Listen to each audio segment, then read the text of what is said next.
เข้าห้อง ict.com ict.com เป็นอย่าง ict.com แมนซื้อเว็บของพวกเขาแหละทำเขาก็เลยเนาะเว็บ ict.com มันเป็นอะไรจังไดพิมพ์ว่าใส่ห้อง ict.com กดไปมัน let's go สีแนะนำแบบพวกเขาเนาะเว็บ ict.com เป็นเว็บไซต์ที่พวกเขาสร้างขึ้นมาเองพวกเขานักศึกษาครู ICT ตามนี้เลยเนาะและนี่พวกเขาจะได้อัปเดตข่าวแจ้งการประจำวันหรือว่าข่าว ICT เวียกงานการศึกษามันจะมีหลายอย่างจะมีหลายอย่างบอกว่าจะเป็นวิดีโอสอนหรือว่ารูปภาพสิ่งควรรู้อันใดที่เราควรรู้เราก็รู้เนาะอันใดบ่ควรรู้มันบ่รู้ว่าซั่นซะ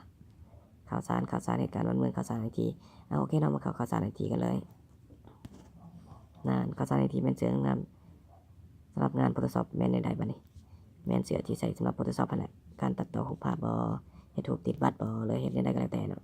อันนี้คือแฟนเพจของพวกเขาครู ICT เขาพิมพ์โหลดใน Facebook เนาะครู ICT นี่แล้วพวกเขาจะลงข้อมูลเกือบทุกอาทิตย์เลย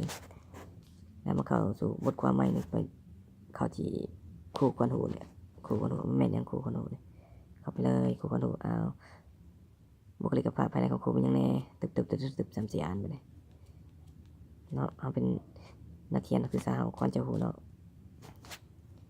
เข้าไปเลยมีอะไรอย่างอีกบ่นี่อยากโหลดปุ่มแบบเพียนหรือจังไดถ้าจะโหลดปุ่มแบบเพียนก็ตามมา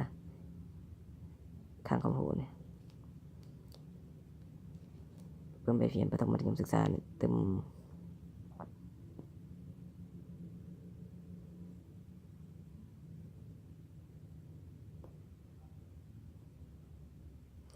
นี่เนาะถือว่ามันลิงก์เข้าเว็บสถาบันค้นคว้าวิทยาศาสตร์การศึกษาแล้วจะมี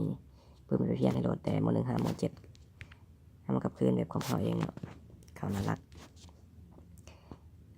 และสีแนะนำคร่าวๆสำหรับเว็บไซต์อีกตัวหนึ่งถ้าเอาเสิร์ชในคอมพิวเตอร์เขาก็จะพิมพ์www ของ ict.com คือกันหรือว่าจะพิมพ์วงดาสีทิดวันก็ได้พิมพ์เป็นภาษาลาวสำหรับเมนูนี้ถ้าในคอมพิวเตอร์แล้วมันจะยาวเหยียดมาเลย